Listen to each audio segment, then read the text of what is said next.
I came across this clip that I thought might be of interest. The plays for 12 minutes and 8 seconds, put up by Luke Beasley. Former Trump producer finally breaks silence, drops brutal bomb on Trump. Looks like Donald is no different than Joe Biden. He too is a racist against blacks. Let's have a listen to this clip. I have a pretty stunning topic to dive into here.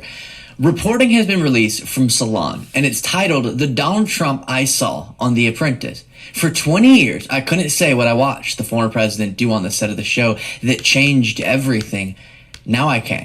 And I'm going to read you a bunch from this piece. Super fascinating. I was just so intrigued this morning reading through the entire thing, and I grabbed the parts I think are notable. But essentially, a producer, one of the four for the first two seasons, as they document, who worked on The Apprentice and saw Trump in that environment for years, has been subjected to an NDA, so they couldn't reveal what they witnessed. And now that NDA has expired, and they're telling all in this piece. Now we'll get to what I've seen as the bombshell in the headlines for good reason, which is Trump being racist, and we'll get to that. But let's go through this chronologically. First, you have this. By carefully misleading viewers about Trump, his wealth, his stature, his character, and his intent, the competition reality show set about an American fraud that would balloon beyond its creator's wildest imaginations. Again, credit to Salon and the author of this piece, Bill Pruitt. I should know, I was one of four producers involved in the first two seasons. During that time, I signed an expansive non-disclosure agreement that promised a fine of $5 million and even jail time if I were to ever divulge what actually happened. It expired this year, and we'll get into some of this, but essentially the first part of the storytelling, a lot of this article is focused, yes, on these gross, horrible anecdotes, but also on the broader truth, which is that Donald Trump, the person most people perceive him as, or at least his supporters, is a character.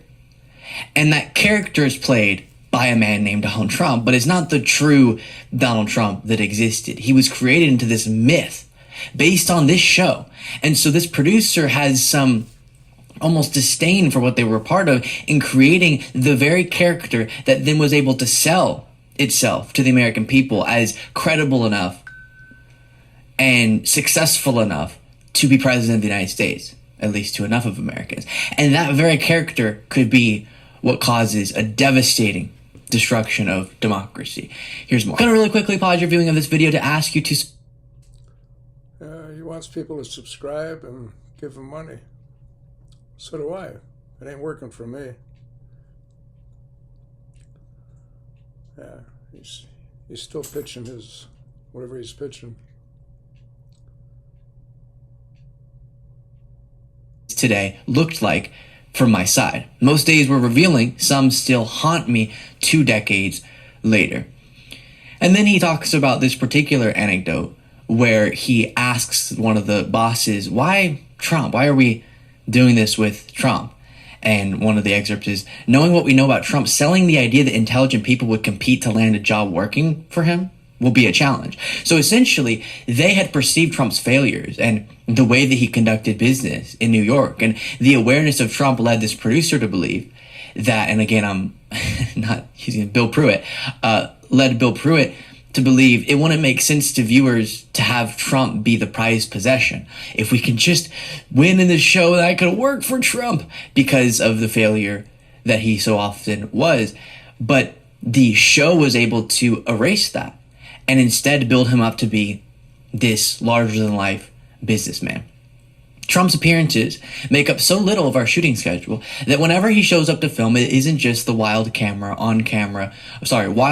on camera moments we both hope for and are terrified of that put everyone on edge. It is the way he, the star and half owner of the show, targets people on the crew with the gaze of a hungry lion While leering at a female camera assistant or assessing the physical attributes of a female contestant for whoever is listening, he orders a female camera operator off an elevator on which she's about to film him. "She's too heavy," I hear him say. Another female camera operator who happens to have blonde hair and blue eyes draws from Trump comparisons to his own Ivanka Trump. Yes, we know about Trump's fascination, I'll say, with his daughter Ivanka Trump.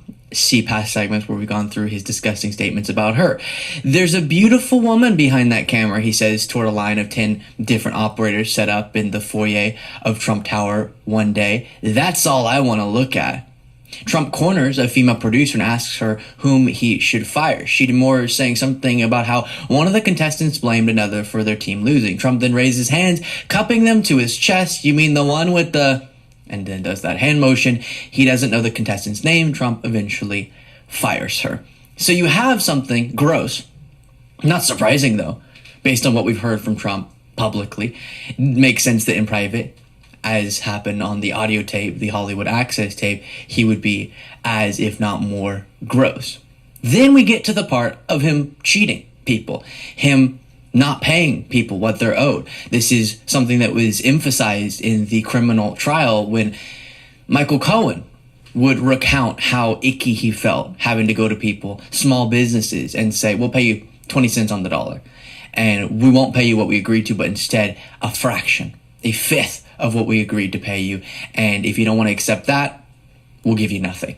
And this is something Trump is obviously very known for, but is indicative of his low character. Over at Trump National Golf Club, where I am stationed, it is sunny and bright, set against luscious fall colors. I am driven up to the golf club from Manhattan to scout. With me are the other producers, all of whom are men. We meet Trump at one of the homes he keeps for himself on the grounds of the club.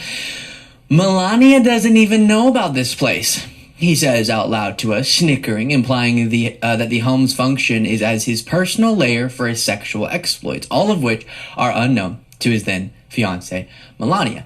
And just imagine Trump's sexual exploits lair. Nasty. But that gets to party of family values. Melania Trump, in this criminal trial again, we learned that whenever, I think it was Michael Cohen asked Trump, "Are you worried about Melania finding out about this affair?" Trump's response was something to the effect of, "Do you think I'll be on the market very long?" Showing how much he cared about his wife, her feelings, and his violation of their dedication to one another and their marriage. Then it talks about, and this is actually the part about him cheating people, an architect. And the architect said about working on Trump National Golf Club, "It's bittersweet," he tells me. "I'm very proud of this place, but I wasn't paid what was promised. Trump pays half up front, but he'll stiff you for the rest once the project is complete." Then the producer asks, "He stiffed you?" And the architect says, "If I tried to sue, the legal bills would be more than what I was owed." He knew that. He basically said, "Take what I'm offering." And and then this producer speaking again, "And I see how heavy this is for the man all these years later. So we sent the invoice. He didn't even pay that," the architect says. "None of this will be on the show. Not Trump's suggested infidelities, nor his aversion toward paying those who work for him." So this is the reason that's the ending to that paragraph, is because this is what the producers were tasked with doing. They would observe the actual Trump. They would observe someone who had the character that he did, who also, and this is not a particular line that I grabbed for what I'm reading you, but at a different part of this article talks about Trump not being able to get through sentences, and he was actually a mess and wasn't the confident figure they were selling to America. And so they had to cut those parts out and only include nicely, strategically placed moments to make Trump the figure, again, that they were selling to America. And I'm saying it that way because that's how this producer feels all these years later, that it was a fraud, a deception. Obviously, in reality TV, in these sorts of competition shows, you're portraying people to be often something that they're not. But with the context in mind now, retrospectively understanding they were crafting the character that would later harm America so badly, and he only was able to attain the power he did because of the character they'd built, that I think is why it feels like such a fraud. Then we get to the racism. Why didn't he just fire her? Trump asked, referring to Omarosa. It's a reasonable question, given that this first time we've ever been in this situation. None of this is something we expected. That's not his job, Weinstock says to Trump. That's yours. Trump's head continues to bob. I don't think he knew he had the ability to do that, Kepter says. Trump winces again. Yeah, he says to no one in particular, but I mean, would America buy an inward winning? Would America buy an inward winning? The show is what he's saying. Kepster's pale skin goes bright red. I turn my gaze toward Trump. He continues to wince. He is serious, and he is adamant about not hiring Jackson. And then it talks about how the cameras were rolling as they were having this conversation. There's a tape somewhere, but he doesn't know how to get it. And that was the Trump behind the scenes. Again, disgusting, vile, surprising? Not really. And we can see and hear of these sorts of stories time and time again. And sure, MAGA's going to say this is all made up too. All right. But you add it to the long stack or the long list of stories very similar to this one on numerous different topics. And the Trump we get to observe have to observe every single day. And the people around him who worked for him saying he's unfit to be president. And the people around him saying that he's said horrible things about just about every group. And the audio recording of him bragging about groping women, etc., etc., etc.